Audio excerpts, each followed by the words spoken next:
안녕하십니까. 혼란한 정치 시사 이야기를 술술 풀어보는 선거권의 혼술 8월 10일 월요일에 인사드립니다. 요즘 들어서 많은 걱정들이 있죠. 코로나 사태가 다시 좀 잠잠해지는 듯 했더니 수도권에서 다시 또 기승을 부리는 그런 조짐을 보이고 있고, 또 거기다 홍수, 장마가 장기간 지속되면서 여러 가지 비 피해가 발생을 하고 있습니다. 그리고 또 그게 집값 파동, 어느 계층도 만족하지 못하는 그런 부동산 정책 실패에 따른 전세난도 있고 집값 파동이 일어나고 있죠. 자, 이 상황을 문재인 대통령은 어떻게 생각하고 있을까요? 오늘 수습보좌관 회의를 오후에 했는데, 자, 이 세 가지에 대해서 이렇게 이야기했습니다. 먼저 비 피해에 대해서는 수습보좌관 회의에서 4대강 보가 홍수 조절에 어느 정도 기여하는지를 실증적으로 분석할 수 있는 기회다, 이렇게 이야기를 했습니다. 이명박 정부가 중점적으로 추진했죠. 이 4대강 사업에 대해서 문재인 정부에서 원위치를 시키는 그런 작업들이 일어났는데, 자, 이제 비 피해가 이렇게 심하게 일어나고 인명피해도 일어나는데, 이것이 4대강 사업이 옳았는지 그랬는지를 판단하는 기회다, 조사하라, 이런 이야기를 하는 겁니다. 국민들이 인명피해가 나고 재산피해가 이렇게 엄청나게 일어나고 있는 상황에서 4대강 사업이 정당했는지 그 이야기가 나중에 해도 됩니다. 그 이야기를 왜 지금 하는지, 아직도 비 피해가 계속되고 있는 이 시점에 그런 이야기를 했습니다. 코로나에 대해서는 이렇게 하겠습니다. 코로나는 방역에서 우리가 모범을 보이고 있다. 코로나에 따른 경제 위기, 여기에 대해서는 경제에서는 선방이라는 평가를 받고 있다, 이렇게 이야기했습니다. 얼마 전에는 기적적인 선방이라는 이야기까지 했죠.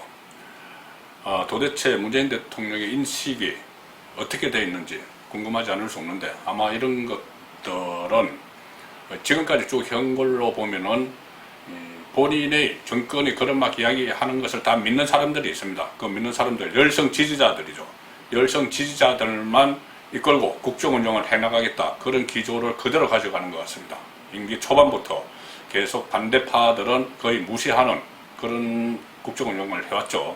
취임사에서는 본인을 지지하지 않았던 국민도 어쩌고 했는데, 결국은 국민 갈라치기로 지금까지 쭉 이 정권을 이어왔습니다. 그 상황이 지금 검찰 파동, 검찰 내에 엄청난 지금 파동이 일어나고 있습니다. 이것은 국기를 흔드는 그런 일이라고도 볼 수 있습니다. 우리나라 사법 정의를 세우는 검찰이 검찰 안에서 서로 편이 갈라서 갈라치기, 이것도 결국은 검찰을 두동강 낸 것도 문재인 정권입니다. 두동강 내는 이유가 있죠. 그 이유를 제가 어제도 말씀드리고 오늘 아침 딱풀 시간에도 말씀드렸지만은, 조국 씨의 청기 누설, 자기 고백으로 그 이유가 어느 정도 드러났습니다. 조국 씨 SNS에 그런 이야기 했죠. 작년 하반기 어느 시점에 검찰 수뇌부는 4.15 총선에서 집권 여당의 패배를 예상하면서 검찰 조직이 나아갈 총노선을 재설정했던 것으로 안다, 이렇게 하면서 문재인 대통령 성함을 36번이나 적어놓은 울산 사건 공소장도 그 산물이다. 총노선을 어떻게 가느냐, 이 산물이다. 그래서 총노선이 뭐냐면은 집권 여당의 총선 패배 후 대통령 탄핵을 위한 밑자락을 깐 것이다, 이렇게 주장을 했습니다. 자, 이 말 상당히 중요한 의미가 있습니다. 제가 계속 말씀을 드렸지만은, 오늘 정치권에서도 이것을 가지고 청기 누설, 그렇다면은 정말 탄핵 당할 정도로 울산시장 선거를 부정으로 치르느냐, 그런 이야기까지 다 나오죠. 7개 청와대 부서가 총동원된 그 울산시장 선거. 자, 그 얘기가 나오니, 돌려 말하면은 울산시장 선거 불법 개입이 사실이고, 그것이 검찰 수사 결과에 따라서는 탄핵하면 된다는 이야기를 조국 씨가 스스로 한 겁니다. 실토를 한 거죠. 자, 그 상황에서 1월에 그 검찰 수사팀을 완전히 해체하는, 살아있는 권력을 수사하는 울산시장 선거도 그렇고, 조국 일가 비리도 그렇고, 유재석 검찰무마도 그렇고, 이 살아있는 권력을 수사하는 수사팀을 1월에 인사권을 발동을 해서 완전히 거의 해체하다시피 했죠. 그리고 며칠 전에는 윤석열 검찰총장을 또 완전 고립시키는 그런 인사를 했는데, 결국은 그것이 탄핵 방지용이다. 이렇게 되는 겁니다. 탄핵 방지용이다. 탄핵을 막기 위해서 윤석열을 위시한, 윤석열 개인을 하는 게 아니죠. 윤석열을 위시한 이 권력, 살아있는 권력을 수사하던 그 팀을 완전히 해체시키는, 이것은 조국의 말대로라면은 탄핵을 방지하는 겁니다. 탄핵을 방지하는 겁니다. 그리고 지금 뭐 총선에서 여당이 이겼기 때문에 뭐 탄핵을 못하는 그런 지경이지만, 나중에라도 어떻게 이 수사팀을 그대로 두면은 탄핵을 할 수 있는, 물론 뭐 검찰이 탄핵을 하는 건 아니죠. 뭐 국회에서 하고 하는데, 다만 헌재에서 하고 하는데, 다만 이 검찰이 이 탄핵이 될 만한 그런 범죄를 대통령이 저질렀다, 이 수사를 하게 되면은 결국은 그것은 탄핵의 구성 요건이 되는 것이죠. 현직 대통령은 현직에 있을 때는 기소를 할 수는 없지만은 수사를 해서 그런 여러 가지 의혹들이 나오면은 국정조사도 하게 되고, 또 국회에서 탄핵도 의결도 하고, 그건 박근혜 정부 때 다 봤던 겁니다. 자, 그런 상황이라서 이 윤석열 고리도 탄핵 방지용이다, 이렇게 볼 수가 있는 것이죠. 자, 그래서 임기제가 검찰총장은 임기제이기 때문에 함부로 몰아내지는 못하니, 윤석열의 이 위세를 꺾기 위해서 지휘권을 다 박탈하고 이렇게 하기 위해서 추미애 법무부 장관을 투입을 했고, 또 결국은 이 권력에 충성하는 검찰들을 총동원한 겁니다.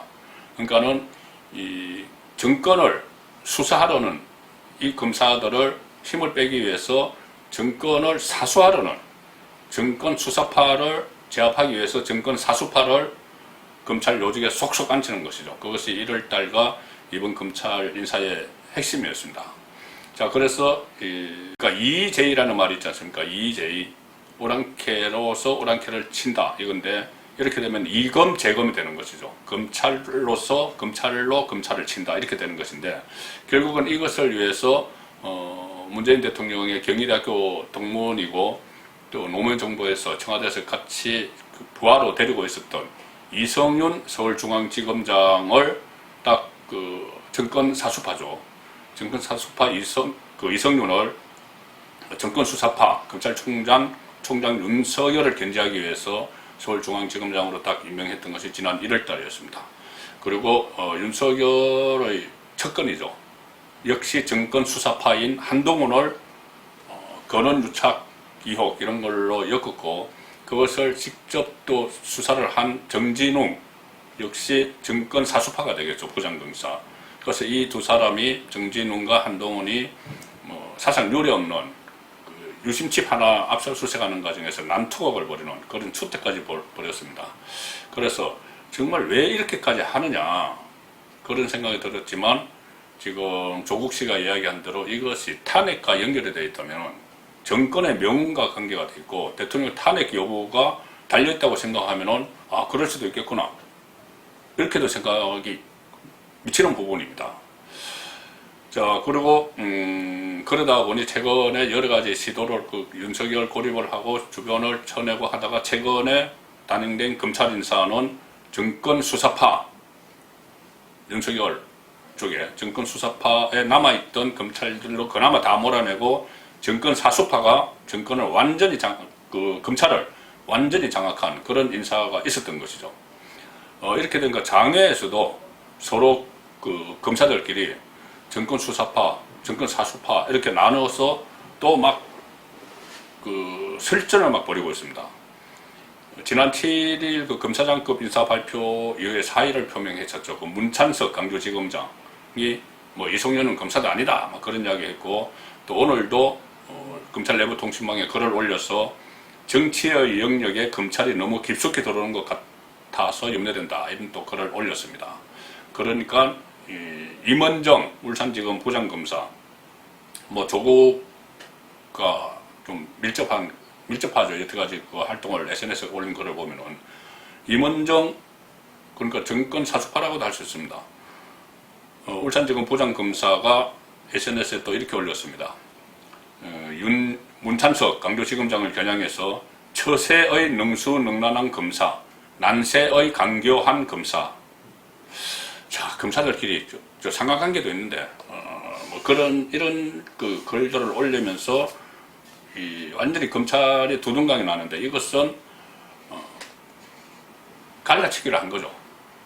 문재인 정권에서 탄핵을 방지하고 살해는 권력을 수사하지 못하도록 갈라치기를 한 겁니다. 검찰 갈라치기를 한 겁니다. 일종의 이 검찰 갈라치기는 문재인 정권이 노리던 바, 노림수이기도 한 것이죠. 지금까지도 그런 식으로 전부 다 국정을 운영을 해왔습니다. 이른바 촛불 정부, 이것을 자임을 하면서 적폐청산, 여기에 올인을 했죠. 지금도 하고 있습니다. 그렇게 했고, 또 지역적으로도 영혼한 갈라치기, 어떤 뭐 예산 편성이나 지금 인사나, 이번에도 검찰의 빅4 4사람이 전부 다 호남으로 채웠죠. 그러니까 영남 지역에서는 당장 홀대론이 나옵니다. 다른 분야도 다 마찬가지입니다. 그래서 이것도 갈라치기를 하면서 문재인 정권에 열성적으로 지지하는 사람들만 가지고 국정을 운영해 나가는 그 기조를 계속 유지를 하고 있는 것이죠. 뭐 영남이라고 그래도 영남도 대구, 경북과 부산, 울산도 또 갈라쳤습니다. 부산, 경남도. 부산, 울산, 경남이죠. 그것도 갈라치면서 가령 뭐 예타 면제 사업에 대해서 한쪽 지역에 뭐 편중적으로 뭐 주고 이런 일도 또 있었죠. 다 갈라치기를 하는 겁니다.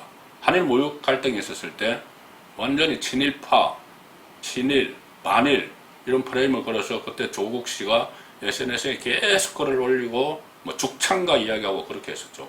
이것이 이 정권의 국정 운영 방식입니다. 그러다가 이번에는 그때 또 조국 사태가 일어났을 때는 강화문에서 조국 퇴진을 요구하는 그런 시위가 일어나니 서초동 대검 앞에서 일종의 관제 데모를 기획을 해서 또 데모를 했죠. 그것도 국민 다 갈라치기를 한 겁니다. 그러다가 이번에는 검찰을 갈라치기 하면서 조국의 논리대로라면은 탄핵을 미연에 방지하는 그런 또 편가르기가 일어나고 있는 겁니다. 일어났죠. 그래서 지금 사실 이제 정권을 겨냥한 수사는 종식됐다 이렇게 봐야 됩니다. 울산시장 선거 외에도 뭐 여러 가지 새로운 의혹들이 많이 나왔었죠. 옵티머스, 라임, 또 정권 주변에서 윤미향 사건, 검언 유착이 아니고 권언 유착 의혹, 권력과 언론, 공영방송 유착 의혹, 또 박원순 전 서울시장 피소사실 누설 과정, 또 이런 것이 모두 중단되고 지금 흐지부지 되고 아마 이대로 갈 겁니다. 그러다가 검사들이 지금 살아있는 권력에 대해서 수사를 하면 어떻게 되는지 다 봤기 때문에 아마 수사 과제가 완전히 꺾였겠죠. 다 지방으로 자청가고 쫓겨나고 다 하기 때문에. 자, 그런 상황에서 또 공수처까지 곧 출범을 하게 되면은 살아있는 권력에 대한 검찰의 수사는 끝나는 겁니다. 지금 끝나고 있습니다. 아무것도 하지 못하는 그 상황으로 아마 이 문재인 정권의 임기가 다 할 것 같은데, 자, 그러면은 그 다음에 어떻게 될까? 대신 다음 정권이 어느 쪽이 되든 여기에 대한 다시 진실 확인 작업은 불가피합니다. 역대 정권을 봐도 같은 진보든 같은 보수가 이렇게 정권을 이어받아도 전임 정권과 차별화를 위해서 전임 정권의 잘못들, 정권이 감췄던 그런 잘못들을 전부 들춰내죠. 그래서 국정조사, 청문회, 이거 많이 보셨을 겁니다. 그런 일을 계속 합니다. 과거 50청문회, 노태우 시절에 전두환을 겨냥한 50청문회부터 막 시작이 있었죠. 그래서 만약에 이 상태로 그냥 넘어갈 가능성이 높은데, 그러면 다음 정권이 들어섰을 때 당장 지금 생각나는 것들이 조국 일가 국정조사, 윤미향 국정조사, 권언유착 국정조사, 옵티머스 국정조사, 라임 국정조사, 신라전 국정조사, 울산 부정선거 국정조사. 자, 그래서 지금 일단 갈라치기를 하면서 문재인 정권이 이 권력을 유지를 하고 있는데, 그렇다고 권력은 유한한 것이 아니죠. 무한한 것이 아니죠. 유한합니다. 송국근의 혼술이었습니다.